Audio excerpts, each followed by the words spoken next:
Welcome to the Successful Life Podcast. I am your host, Corey Barrier, and I am here with Kristi. Is it Tauti? Tauti. Ah, nice. So Kristi is a nutritionist and a transformational coach, as well as she has her pro card. Is that correct? Yeah. Yes. So that's pretty impressive. And the reason I say that is because recently I learned a little bit more about what you have to go through to get that.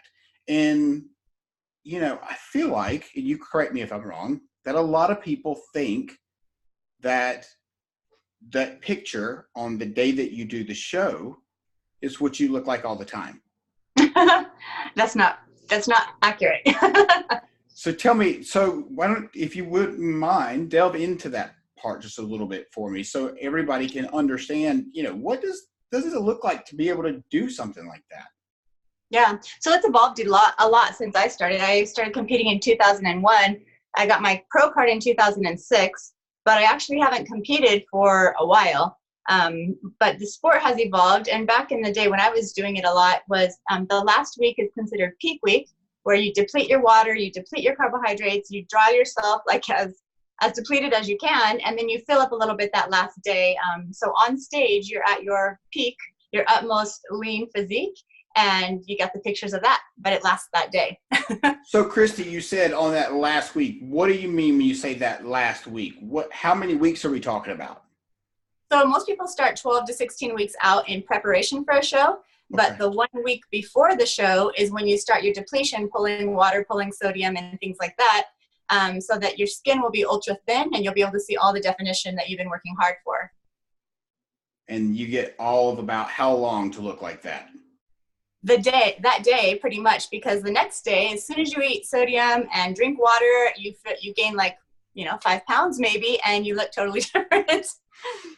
Okay, let's talk about that for a moment. So tell me what that does. I'm into mindset and I've done a lot of inner work, so to speak, and in the realm of mindset and how you think and visualization. How does as a young woman, how does your mind shift from the stage presence and then the next day gaining 5 pounds? I mean, if my wife gains 5 pounds, she flips the fuck out. So I can only fathom what does that do to your mind? Everybody responds differently. And I guess when I started, I was at a young age. I was very mature in the sport anyway, because I'd followed it so long. So I knew that was going to happen. And I was very strategic with my coach in how to introduce the water and the sodium back in and at what levels. There's many people who just cut everything off and just eat everything that they want that night. And that's when the negative effects happen, right? But mentally, it's important to know that that's part of the process, and it's not healthy for you to be where you're at for that peak performance or that peak day. So it's a natural process. I would always gradually phase out of things so that I didn't gain the 5 pounds next day. So I guess it all depends on, one, are you prepared mentally for what's going to happen and know that? And then two, are you disciplined enough to follow through with that when the show is not there anymore? Right. So have you found, so you prep people for this very thing, is that correct? Yeah. Yeah. So how do you help their mind get in the shape it needs to, so to speak, to go through this transformation, this process?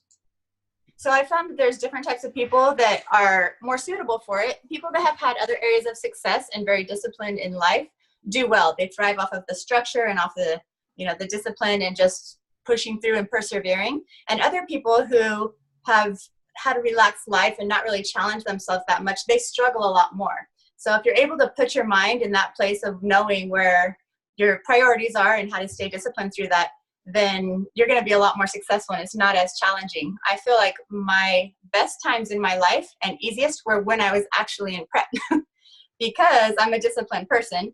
And I wake up, I knew what I was going to eat and do and when I was going to work out, and everything was just, there's no options, you just do. So maybe I should have joined the military. Right, maybe. So what do you think, maybe going back to childhood or how you were raised or not raised, what do you think put you in the mindset? Because how many times have you done this? How many times have you competed?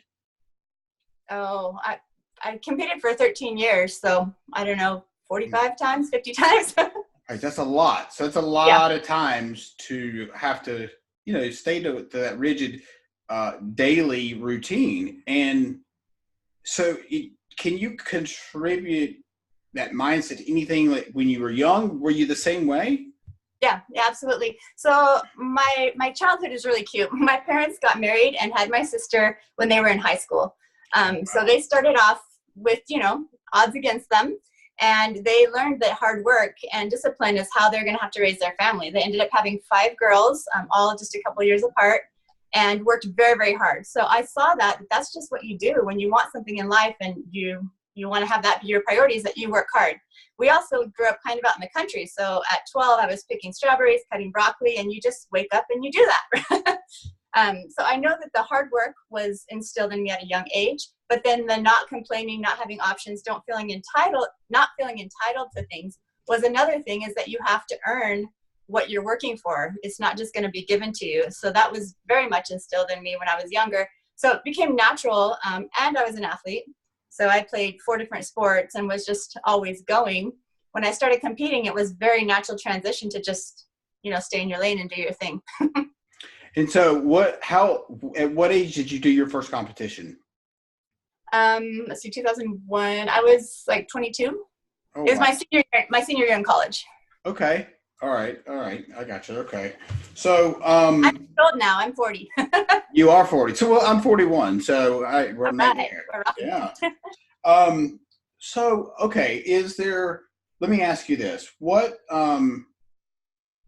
have you found to be the biggest challenge with some of the people that you coach? Is it the mindset? Is it the discipline? Is that, or I guess maybe a better question would be, how do you determine who's a good fit for you? I like the people that naturally like to work hard, to put in the work. And many times I find that it's either people that grew up in the country having to do that from a young age, or athletes already who've already played sports. They know, you have to be there. You got to do it sometimes when you don't want to. Those people are easier to train for shows, but I enjoy working with all different types of people and finding what's going to connect for them, finding what's going to be their why. And when it gets hard, why did they start? And just connecting, because that's something that I feel that I'm passionate about, is putting myself into my clients' shoes and trying to see the picture through their eyes so that I can find what's going to make them be dialed in with their goals and their competition prep. That makes total sense. I mean, I trained for 10 years, meaning I trained people for 10 years. And so, every person is obviously different, and the mindset's different, and the way they click is different. Yeah. Yeah. And so you have to have, it's interesting. I watch some of the trainers in the gym where I work out now, and they, they're on their phones or they're looking in the opposite direction. And it's mind blowing to me, because you've got to pay attention and you've got to be engaged with that client in order for them not to get hurt, 1. And 2, I often wonder if they even want to be there. Yeah. You mean the trainer or the client? The trainer. Oh, yeah. Yeah. I have a lot. I mean, I'm in the same position as you, but when I would train, when I had a full schedule of clients, it would be exhausting because I'm all in the moment with them. Like, are they enjoying this? Is it hurting? Would they go home and do the same thing? What are they going to go home and tell their husband or wife that they did today? I have to put those experiences and those thoughts in their mind and know how to connect to them, rather than just, here's your workout, 5 reps, let's go. Because no matter what they're paying, I don't care how much I'm getting. I mean, of course, there's a financial aspect to it, but for me, it's impacting their life and empowering them to be able to move forward and impact other people's lives. So if I'm on my phone and wandering around, that was just time for dollars, right? That's not what I'm in it for. Right. And guess how long that's going to last? Not very long. Yeah. So, okay. So you grew up in the country. Where did you grow up? In Oregon. It's a small little, about 1,500 people in my town. Okay. All right. And so now you live in? Utah. That's right. Okay. So, I really did have a good question, and now I would just completely nutrition. Let's talk about that for a moment. And I'm sure you'd love this podcast because we're talking about all the shit you have to talk about all day long. But the reason I bring up nutrition is because I want your take on it. I watched a movie last night, or a documentary, I guess it was, and I'm trying to remember the name of it. I think it's called Game Changers. Have you ever heard of it? No, I haven't seen that one. It sheds a lot of light on plant-based diets. What is your feeling on that? Plant-based. Well, my theories and thoughts are on science-based nutrition, and then your own philosophy interpretation of that. So I've evolved from different, of course, high meat, high protein diets with competing. But since I haven't done that and I haven't trained a lot of competitors for a long time, I've looked at more of a whole food source in general. Now, plant-based is important, and I actually feel like most people should experiment with that and see how their body feels and responds to it. Many times you've eaten meat all your life and you don't realize that that's causing inflammation and, you know, digestion issues. Then when you switch over and you go to a plant source of protein and nutrients, you might find that you feel way better. So I'm not set on any one given approach, but I do start with the science and then see what each person might need for their personal bodies.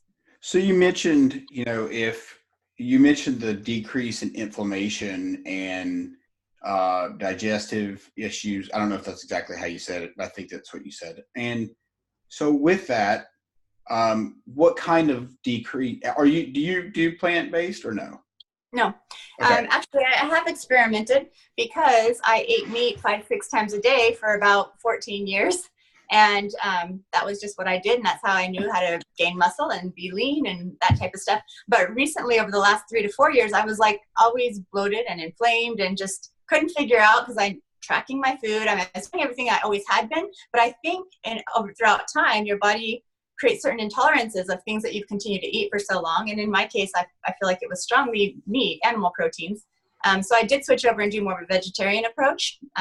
It felt good to eat totally different types of foods and trying to get more protein sources from plant-based foods. But it wasn't something that I personally wanted to sustain for a while. And in fact, I've introduced the meat back in and I feel fine now. So maybe my body just temporarily needed that break for 3 to 4 months.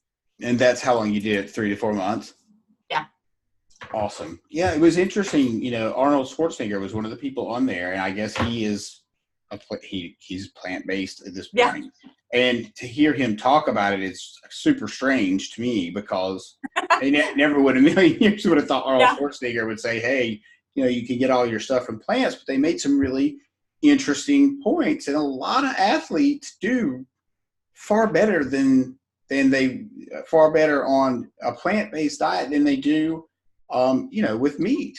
And I just I had no idea, because like you, I grew up and meat is what you eat if you want to gain muscle. But I guess there's some science behind the whole plant-based thing. I think I'm going to try to move towards plant-based, or not. I'm not going to try. I am going to move that way. I don't really want to, but I am, because I think it'll make a difference in the way I feel. Yeah, absolutely. And since you're familiar with, if someone was brand new to eating clean and healthy and stuff like that, and they tried it, it's hard to know whether it's just eating healthier is making you feel better, or if it's because you're eating plant-based. But for someone who has a decent amount of knowledge and experience with it, it's good to pinpoint things that they feel better energy, better sleep, better recovery, things like that, maybe less illness. So yeah, I feel like there's a season for everything. I don't know that I would be directly one thing for the rest of my life, but to branch off and experiment on other things is good, especially as a trainer, because then you can relate to, I've tried this before. Here's some certain types of recipes and, how you shop.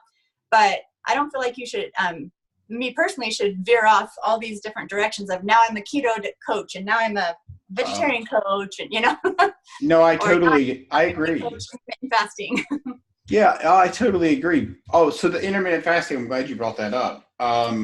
Do you do intermittent fasting? So I don't personally, because I wake up in the morning and I'm so starving, I feel like I want to throw up. And I work out at 5 o'clock in the morning. So if I'm starving, I'm going to throw up and I need to have a 1.5 to 2 hour workout. Doesn't work for me. But I have my sister who's an athlete and very strong, powerful. I put her on programs, and every time in the morning, she's like, I feel so sick when I eat. I don't feel good. So finally, we were like, okay, let's just try intermittent fasting. It's not my theory or my approach, but it feels so natural and so good for her, and she's thriving off of it. So that's fantastic. So we have started, but like you, my wife she calculates everything. She has a, puts everything down. I mean, everything. And so, I would say it's definitely it's a better quality than not giving a shit, I guess. Yeah. So, but she gets the same feeling as you in the morning. And so the intermittent fasting for her doesn't really work. For me, on the other hand, I've been doing just 12 hours, which is really not that much, as long as you don't get up and you feel sick, of course, which I didn't. I think I've seen a difference. I know that I'm not eating anything, I know that I'm not snacking on crap that I used to, for sure. So anyway, I think it's interesting how, if we'd have brought this up 10 years ago, people would have thought we were crazy. Yeah. Yeah. You have to eat breakfast. That's your most important meal of the day. That's what it used to always be, right? Right. And real men eat meat. Yep. So for me, I'm like, calories, macros, those things those are science. You can kind of eating healthy food in general, but then branching off to what each individual. My husband wakes up and he doesn't want to eat till 11 or 12 either, so intermittent fasting might work great for him. Yeah, I get it. I mean, I don't know if I could hold on. I don't know. I guess I could if I chose to, not eat till 11 or 12. I think that'd be a challenge, though. I'm not going to lie to you. So I want to ask you, is there something, and this is kind of a random question, but is there anything over the last 5 years that you can think of that you absolutely wouldn't change, that sticks out in your mind? And this is like that you would not change, something that's happened in your life. Like for me, I got married a little under 5 years ago. That's something that I wouldn't change. So this is delving in more to anything personal, not really nutrition wise or contest, just something you wouldn't change that's happened over the last 5 years. You'll see where I'm going with this in a moment. Okay. We moved to Utah about almost 3 years ago from living in Oregon. And that was something that was a very difficult change, but I don't regret doing it at all. And in doing so, it allowed me to free up some of my mental space for my children. I have a 14-year-old daughter and a 7-year-old son. And as they're going into their teenage years, they don't just need your time and energy like when they're a toddler. They need your mental capacity and for you to see and understand what they're not going to tell you. And so when I was able to free up my mental capacity as far as not running all the things that I was doing in Oregon, that's one thing that I will never change and I will never regret, whether it's financially rewarding or not. That's something that we'll continue to move forward with that. Okay, so give me an example of what you mean as far as your mentally you were tied up in Oregon. What do you mean by that? So my husband and I, we're entrepreneurs, and I never started off wanting to be. I never grew up wanting to do that. It just evolved through competing and then having a studio, and it got too big. Then we opened our own gym in Oregon. And in opening the gym, that was a brick and mortar where I had to be there a certain amount of hours, and I was everybody for everything. And I was just mentally maxed out. I'd get home and my mind's still running. And that was not a position that I felt like would be good for my kids and raising my children, because I'm the mother, Sure. And so that was a busyness that wasn't only just work, it was busy work. And I like to be effective with what I do. So we moved here, we sold the gym off, and then, and now we're online. So I'm at home all the time. If they get sick, I'm at home, and we have an online app where we run all of our training and stuff like that. So it's been 100% difference that's been much needed in my family. That is fantastic. So yeah, I can 100% identify with, oh my God, coming home from the days of 10 or 11 and sometimes 12 clients in a day and plus being the owner of the business was even worse. Oh, no, I shouldn't say worse. I mean, I chose it, right? I chose to be an entrepreneur, but man, those days they're tough, and there's not a lot left in the tank for your spouse or your kids when you get home. Yeah. There's just not. Yeah. All right. So maybe let's go 10 years back. Is there something in your life that you wouldn't change that happened in the last 10 years other than the Utah? Something that I wouldn't change. I don't know. Back then was when I was competing 10 years ago. I don't know. I mean, I'm happy with the choices and the experiences and things that I've done throughout life. And I've myself evolved with my mindset and where I'm at and who I'm associating with and stuff like that. But I don't know. I guess I need another question. Okay. So the reason, I asked that question is, we have things throughout our life that happen, and sometimes they're good at the time, sometimes they're bad at the time. And then looking back, if, there have been things in my life that have happened that at the time I thought was the end of the world. And looking back, I wouldn't trade it for anything because it's helped me to evolve into the person that I am today. So that's why I was kind of asking the question, that question in particular, was just to see if you had, I think you're an Arte person, right? Yeah. Yeah. So it's kind of like Andy or Ed, they say, they define a defining moment. Mine was, I stopped drinking 10 years ago, and I went to AA, and then I have moved on from AA, but I'm still sober. And so I wouldn't have chosen to have to go through that, but I'm certainly glad that I did. Yeah. So I guess that was kind of where I was going with that. Yeah. I think it's like Ed always says, is things don't happen to you, they happen for you. And your goal, to benefit from that, is how you respond to it, right?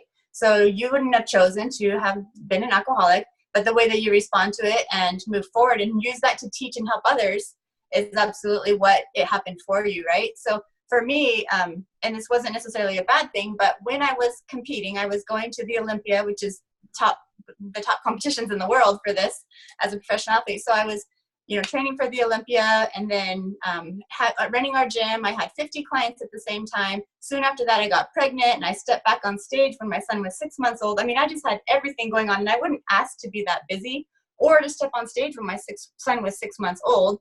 But that's something that was happening to me. And so now I use that for when other people are busy in their lives and I'm trying to train them for a show or for a transformation.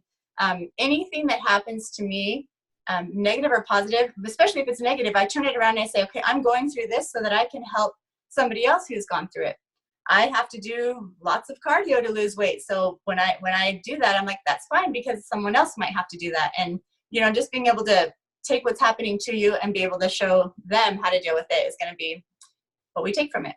Yeah, it really does help people, and if you're coming from a good place of, when you talk about, helping people through an experience, as long as your intent is good. And I love that. I love talking about, if your intent for doing something good is so you'll get something in return, that's the wrong intent. Yeah. But to be able to share that experience with someone and to be able to identify with them, I know that helps people to get through that experience so much better. Yeah, absolutely. And they can feel it too, especially in our position, working with clients and stuff like that, they can feel that, what your purpose is. I guess it's a weakness and a strength, but having success stories is one thing that many trainers use as their marketing tool. So, but I struggle with that because their success story is intimate to them and it's intimate to me. I'm not training them so that I can get a good success story and get the next person. And so when I start with somebody, I say, write down and journal your thoughts and feelings so that you can reflect back on it. And I want to share these things with you because this is our journey together. But if I'm like, okay, where's your picture? Where's your story? I want to post it. Then I feel like they might get the wrong message out of it. A lot of times it does work out okay and it feels natural and they're excited and they want to share it. And so I do that, but that's not my main way of marketing because that wasn't my intent when I started with them. So I need to have a different mindset and a different approach, but it's the personal feelings that I have with my clients, I guess.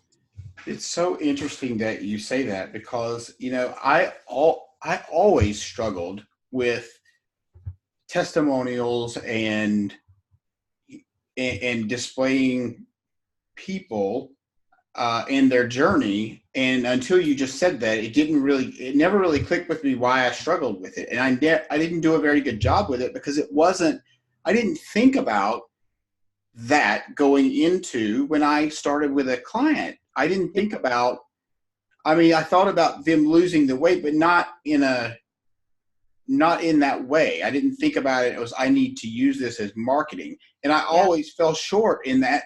I guess you could say I fell short in that category a little bit because I never marketed that way. Yeah. Didn't. Yeah.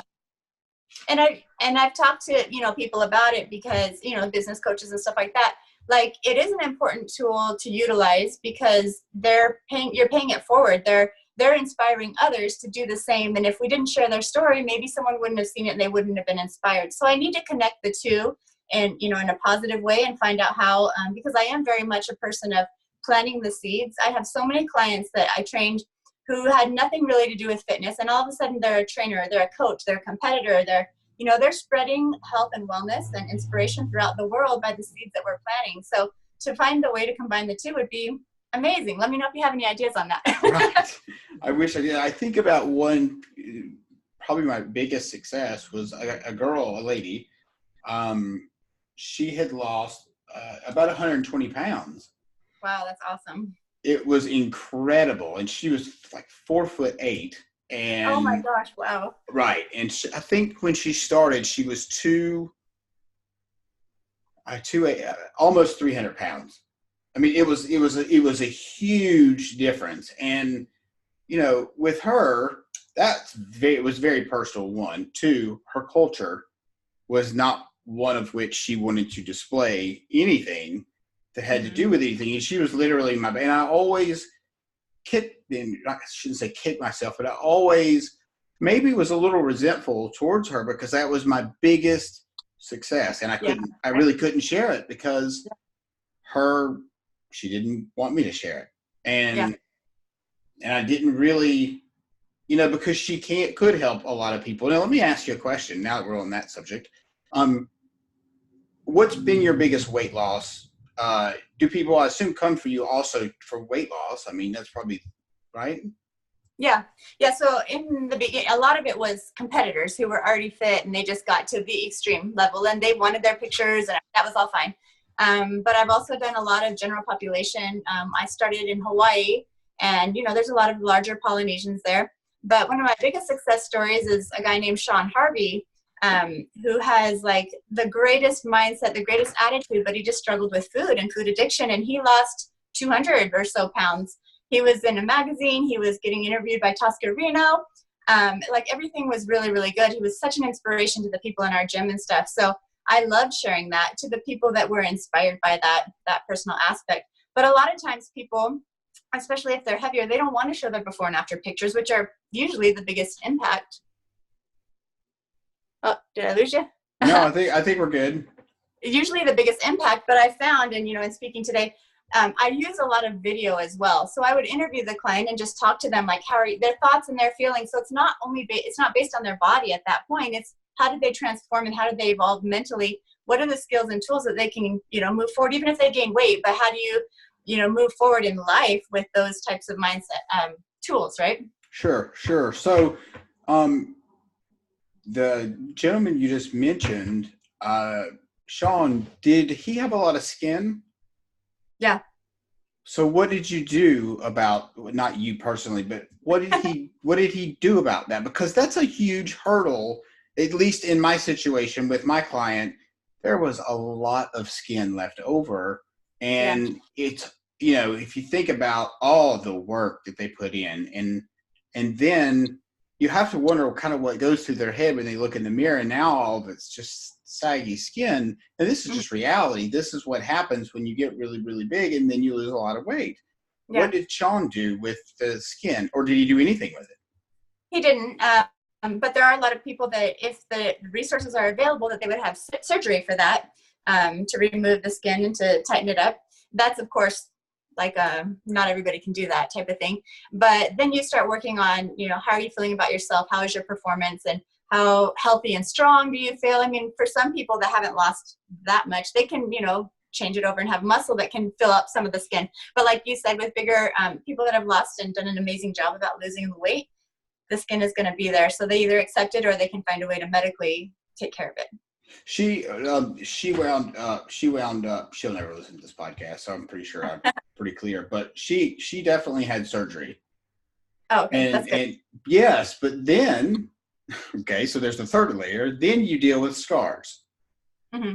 You know, and I mean, she had scars from right here. I mean, they were all the way down. And Oh, yeah.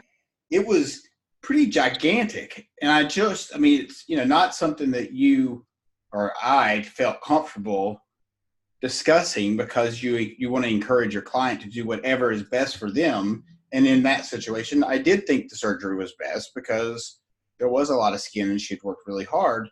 Well,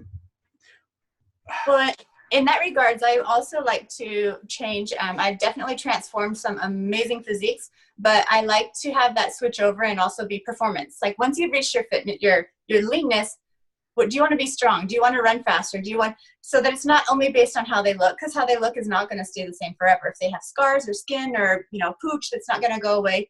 Now, how many push-ups can you do? How fast do you want? Do you want to run a half marathon? So my husband and I are very much seasonal based on how we coach. First thing most people do is usually lose weight, lean out. In the meantime, you're constantly building their mind as far as like, how empowering is this and how good do I feel? Not only about how I look. Then once they reach that goal, it's going to move on to, okay, now I want to get a little bit stronger and increase my calorie intake. And then, you know, so it just kind of goes in a cycle. Then they want to do a race or Spartan, which is one of my favorite. Is so it? it just goes, you know, round and round. So, okay, so, you know, for the people that are going to be listening, or that are listening, will be at the time, what would you say, and this is a tough question, but, and I don't even know if you'll have really an answer, but let's just say, what is the average woman height? 5'5", 5'6"? Would you say? About that, yeah. Much What taller would, than me, 5'6". what would, how tall are you? 5'2". Oh, are you? Okay. So my wife is 5'7". So, you know, if we take the average female, because there are going to be women that listen to this and, you know, you have a lot of experience. If you could give a general calorie intake for the average woman that's 5'5", what would you say that would be? You know, full disclaimer, you're not giving directions or prescribing anything. I just want your opinion. What would that look like? Yeah. So middle range would be about 1,500 to 1,700 calories. Okay. Macros would change, but about that amount of calories. And then we would adjust it based on, are they trying to lose a lot of weight or just a little bit of weight? And then also how much of output. Some people love to do cardio, so I can let them eat more because they love to do 45 minutes, an hour of cardio. Other people hate it. They just want to lift weights. Maybe they don't put as much output, so they'll be down more like the 1,500 calorie range. So of course it goes off what motivates them, how their body responds, how their energy is and stuff like that. But a middle range I'd start someone at is about 1,500 to 1,700. What have you found to be one of the biggest dietary challenges with, just think about one of your clients, and I guess I'm asking this because I can't keep going back to the girl that lost the weight. They fasted like, you know, 7 times a year, and it was I don't want to say the word weird or strange. It wasn't weird or strange. It was just much different than my thought process. Because they would only eat certain things during those fasts, and those certain things were not necessarily on the diet plan, so to speak. I don't really like the word diet, but it wasn't on the food plan that we had laid out. Yeah. Have you run into that? I've had 1 or 2 clients that have been like that, but I can run across a lot of different situations, and that's a belief and a culture that they're going to follow, and it's not my place to tell them that that's off their plan. So I would adjust what their workouts are. If they're eating a lot of additional calories because it's food that's maybe not what they should be having, then I say at this point we're going to have to increase how much you're burning. Or I'll say this week we're going to go on hold. You're going to follow what your culture and your belief is for this week, and then we're going to call it a reset week. On Monday, we're going to see what happened, how you feel, and then we're going to move forward from there. So if you're going to reset a couple times a year, that's what we got to do.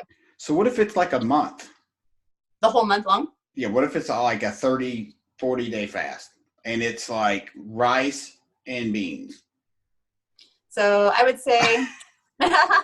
That's tough, right? That's a lot of willpower. If they can do that, then they can stick to any meal plan you're going to put them on after that. That's so true. That's so true.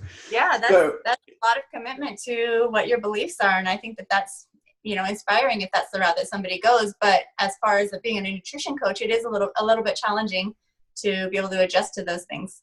Yeah, I would have to definitely agree. Definitely agree.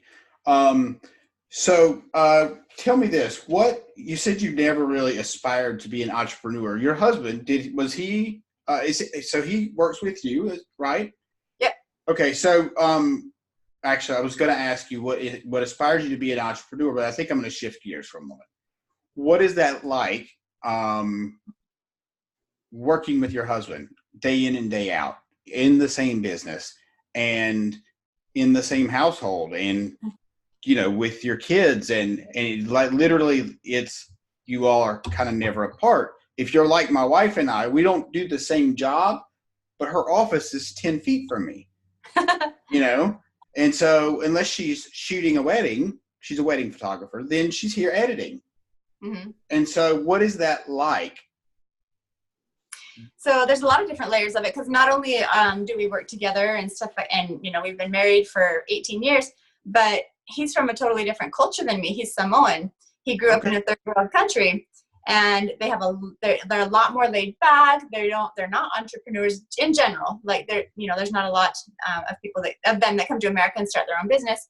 And so we have the cultural difference, but then we also have our personality difference, where I'm like, wake up, let's go, let's do this. And he said, he's going to work out, but he's going to work out when he wants to, and he needs a little bit more mind prep behind it, but so that has been some of the challenges, and communication between men and women and between different cultures. Those have been the challenges, but the benefits have been that we found each of our strengths and our weaknesses. I love to be task oriented and productive. He loves to do the research and the website and the back end of things, So what the number one thing is to figure out what each person's strength is and what their weakness is, and try to complement each other. If you can't, then don't do business together. Yeah. You might sacrifice your marriage for that. It's interesting because did you go to Arte Live? Yeah. Okay. So part of what made me ask you that was I don't remember the couple's name, but they came on stage because they worked together and they talked about, yeah. Yes. And so, they talked about some of their struggles and how they overcame them. And some days they are good, and most days they're good. And some days, it is what it is. But I found their talk to be really impactful, just to know that there are other people out there like my wife and I, because we're best friends, right? And we're married, and we get along probably 95% of the time. But we also don't incorporate we don't know a lot of other people like us. So does that, when I say that, does that make sense? Yeah. Yep. So being together a lot of the time it can be good and it could be bad, right? But my husband is such a powerful, I choose to see the strengths in him. He's powerful. He's very social. He's charismatic. And so I draw off those things. And when he's up, I can let myself relax a little bit with, whatever task that needs to happen. When I'm up, then he can relax. And so we learn to read each other's languages. And there's times where, I'll go in the room and work when he's in the living room and work, just because I need my space and my time, and vice versa. He'll go for a walk. But communication is the number one thing. Just letting him know I'm not mad. I need some, need some me time, whatever. But, and how did you learn how to communicate with one another? For the people that are listening, that are married, that work together, how did because that could be a difficult conversation, right?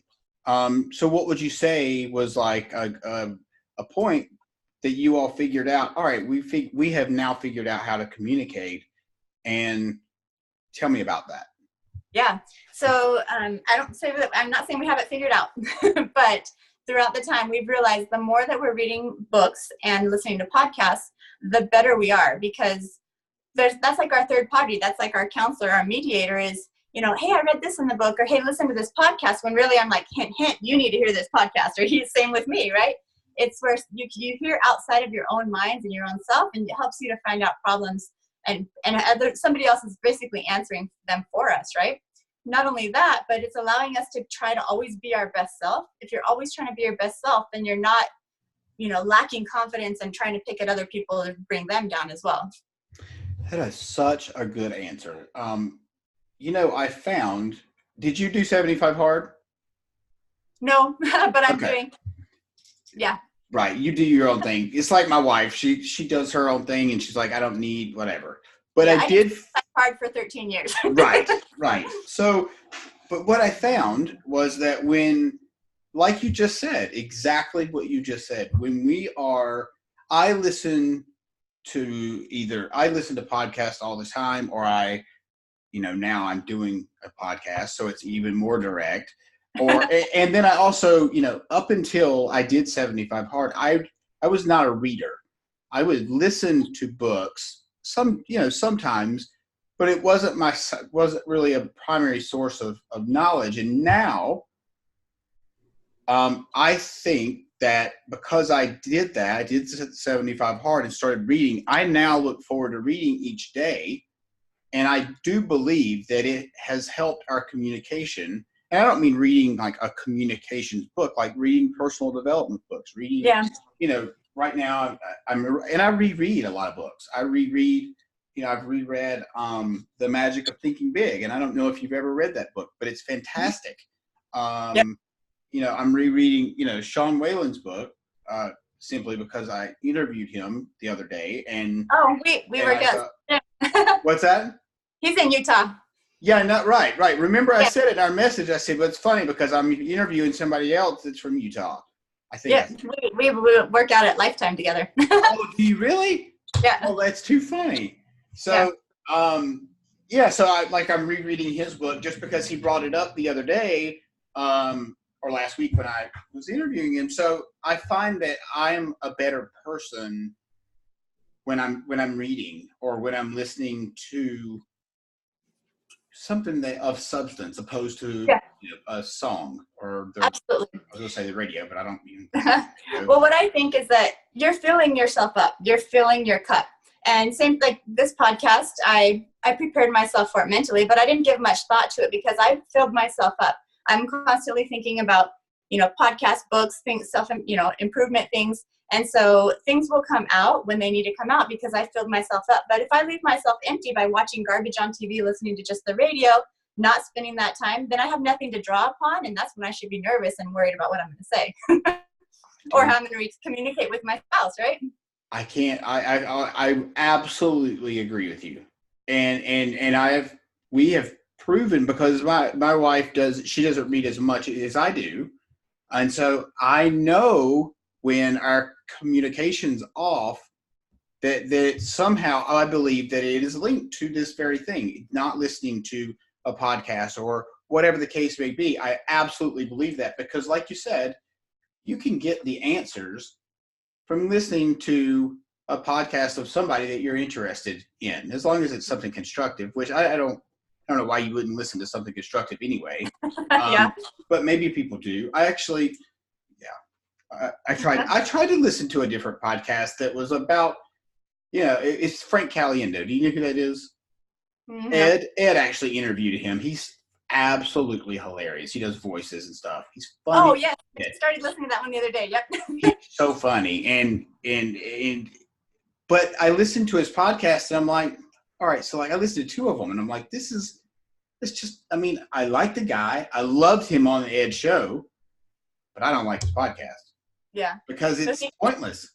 He has his unique approach to things, and if you're into that, then you'll fit it. But if that's not your industry or your approach, then it's probably not what you want to listen to. It's really not. It was, it's about sports and stuff. And oddly enough, even being in training and being in the gym atmosphere for so many years, I still don't really give a shit about watching sports. I just don't. I feel like it's a waste of time for me anyway.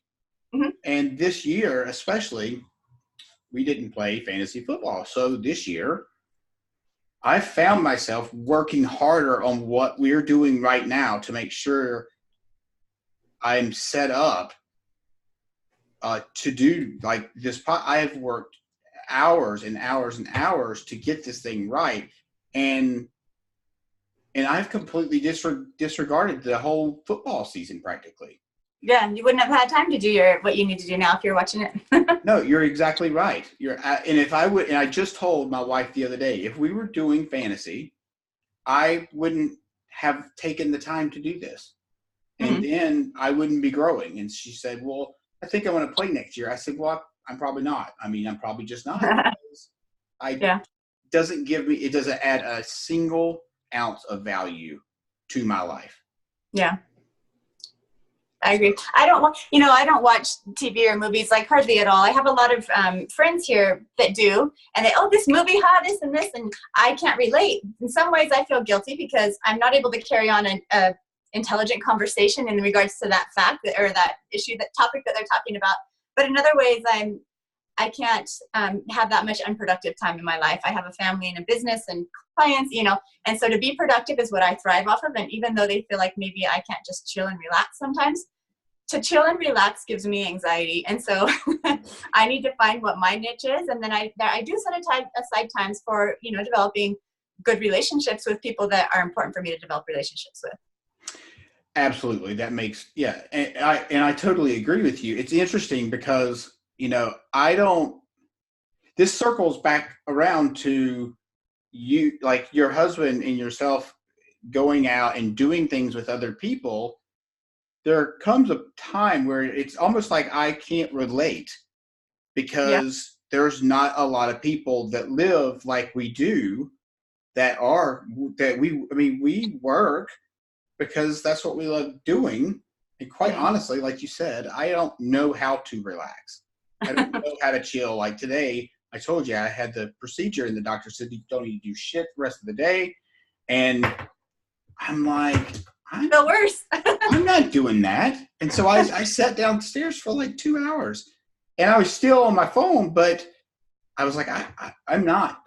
I'll risk screwing something up if that really is the case, which I really don't think that's the case, but I just don't have it in me. Even if, like, when you guys go on vacation, where do you go?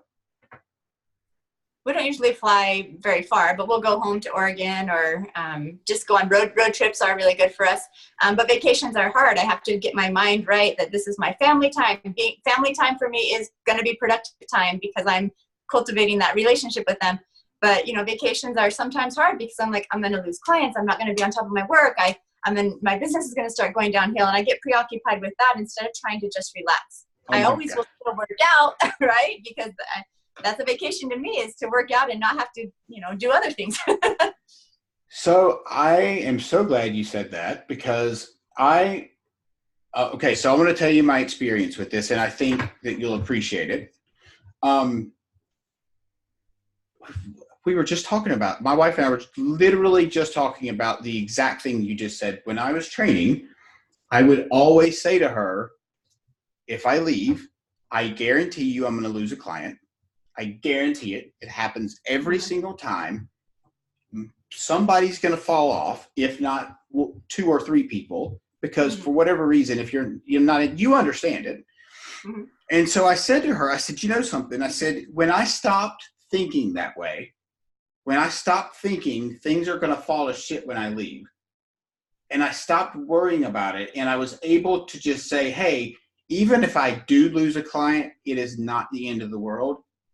I swear to God, it changed for me. And I had a shift in mind that I didn't really realize at the time. But now looking back, subconsciously, I would tell myself that things were going to fall apart. And they did every single time. Until I stopped saying that.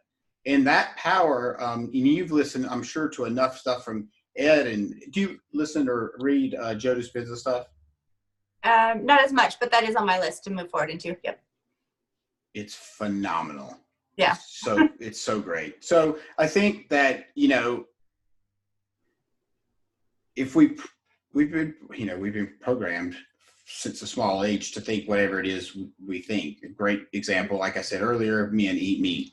And they reiterated that in the thing last night, and it was marketing, right? I mean, I've been convinced that that's what I was supposed to do for all these years, and now I question that because it's a program that runs. Our subconscious mind runs 98% of what we do. Yeah. And if we're putting stuff in our subconscious mind that is not healthy for us, then not healthy stuff is going to come out. Like when you stepped on stage, you knew you were going to knock it out of the park, right? Mm-hmm. Yeah, of course. No question. trained. I was training myself, for the 12 weeks that's what I was going to do. I mean, I did a post yesterday or the day before that was, along the same lines, the way you speak and what your subconscious says is how you're going to react or act. And so when people go to parties or events and holidays and stuff like that, and they start speaking like, oh, I'm so starving. And, they're speaking these words, they're setting themselves up to, oh, this food looks amazing and I haven't eaten all day. And they're telling themselves subconsciously, making excuses for going out. But if you change the way that you speak and say like, oh, I'd love to have one dessert and let's share it, then that's totally different, right? So yeah, I agree with what you're saying about what you've said, what you've said. Yeah, it's absolutely true. And the, what we say to ourselves lots of times determines how we feel. And not lots of times, it really, the thoughts that we think turn into a feeling. If I say I'm starving, well, then your stomach starts to turn and you feel like you're starving. And then, well, now you found yourself in your hand, with a handful of something you're not supposed to have. Yep. So, yeah, I'm not sure. I somehow I circle around to this in every single interview because I think it's or a conversation. I think it's so important that people understand how powerful our mind can be and how our mind can literally change the outcome of a situation if we just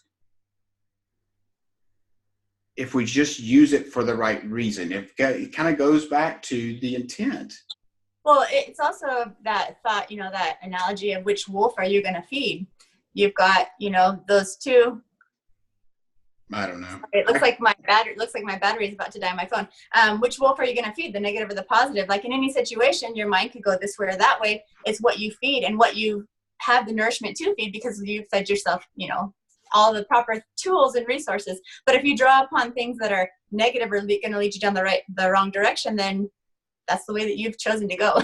That's absolutely right. So, all right, I don't want your phone to die. And so it's about time for us to wrap up. Is there anything else that you would say that really quick about, people that are struggling with their weight or through the holidays, because we're coming up on a hard time, how to avoid some of the weight gain?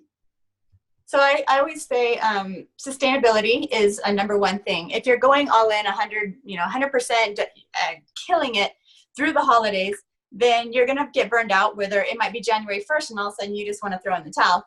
But if you're able to do something that's sustainable, more of like an 80-20 approach, where you're totally dialed in for 80% of the time, and then 20% you're with your family or you're enjoying a little bit. Me personally, I ramp up my cardio output or my calorie output to make up for those flexible calories. But I would say come into it without sabotaging your holidays with your family and those traditions and memories, but with a plan of knowing 80% of the time I'm on, but we're going to a Christmas party tomorrow and I know I'm going to have that. That's my approach for the holidays. And then the rest of the year, it's more of a 90-10. 90% of the time you're dialed in, 10% you have that little bit of flexibility. I don't think I've ever heard anybody explain it that way. So that was perfect. I love that. That's a great way to look at it. So, Kristi, thank you so much for coming on. I really, really appreciate you spending the time that you did today out from your family and your work and doing the podcast with me. I really, really, really appreciate it. So thank you. Yeah, thank you for inviting me. I've loved our conversation. And actually, my husband heard your, when I was listening to your Instagram message, and he's like, that guy sounds like Tom Hanks. Holy, you are not the first person that's told me that. I'm sure I'm not. And I was like, oh yeah, I'm going to get interviewed by the Tom Hanks voice. That is so funny because I don't see it at all.